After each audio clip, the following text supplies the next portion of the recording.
السلام علیکم، آپ دیکھ رہے ہیں اسلام 365۔ دوستوں، آپ سے ایک اہم خبر شیئر کرتے چلیں۔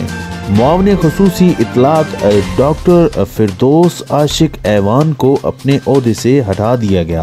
ذرائع کا کہنا ہے کہ فردوس عاشق ایوان نے 3 گاڑیاں رکھی ہوئی تھیں۔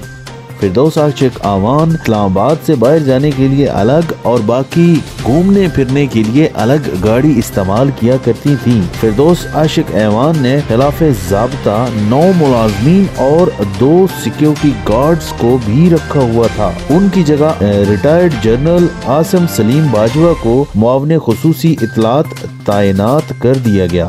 ذرائع کا یہ بھی کہنا ہے کہ شبلی فراز کو وزیر اطلاعات کے عہدے پر تعینات کر دیا گیا ہے۔ جلد نوٹیفیکیشن جاری ہونے کا امکان۔